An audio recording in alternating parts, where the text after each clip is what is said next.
10-ലധികം പേർ സന്നിധാനത്തെത്തിയെന്ന വാർത്തകൾ സ്ഥിരീകരിക്കാതെ ഇന്റലിജൻസ്. കൂടുതൽ സ്ത്രീകൾ പ്രവേശിച്ചുവെന്ന തരത്തിൽ ഡിജിപിക്ക് റിപ്പോർട്ട് നൽകിയിട്ടില്ല.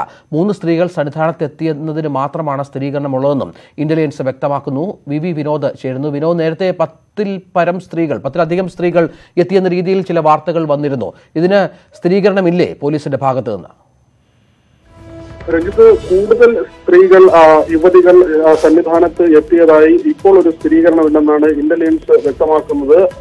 ദൃശ്യങ്ങളടക്കം കൂടുതൽ പരിശോധിക്കേണ്ടതുണ്ട്. ഏതായാലും ഇത് സംബന്ധിച്ച് DGP ലോക്നാഥ് ബെഹ്റയ്ക്ക് ഇന്റലിജൻസ് റിപ്പോർട്ട് നൽകിയ തരത്തിൽ ചില വാർത്തകൾ പുറത്തുവന്നിരുന്നു. എന്നാൽ ഇത് പൂർണ്ണമായും ഇന്റലിജൻസ് നിഷേധിക്കുകയാണ്. അത്തരത്തിലൊരു റിപ്പോർട്ട് DGPക്ക് നൽകിയിട്ടില്ല. 3 സ്ത്രീകൾ മാത്രമാണ് സോപാനത്ത് പ്രവേശിച്ചതായി ഇതുവരെ സ്ഥിരീകരിക്കാനായിട്ടുള്ളത്. അങ്ങനെയെങ്കിൽ ശ്രീലങ്കൻ സ്വദേശി ശശികല സോപാനത്ത് പ്രവേശിച്ച് ദർശനം നടത്തി എന്ന കാര്യം ഇതോടെ ഉറപ്പാവുകയാണ്. ഈ തരത്തിൽ തന്നെയാണ് ഇന്റലിജൻസിന്റെ വിശദീകരണം വരുന്നതും. 10-ലധികം സ്ത്രീകൾ പ്രവേശിച്ചതായ തരത്തിൽ ഇതുവരെ തെളിവുകളൊന്നും ലഭിച്ചില്ല എന്നും ഇന്റലിജൻസ് വ്യക്തമാക്കുന്നു. രഞ്ജിത്ത്, വി വിനോദാണ് വിവരങ്ങൾ നൽകിയത്. രമേശ് ചെന്നിത്തല മാധ്യമങ്ങളെ കാണുന്നു ഇപ്പോൾ.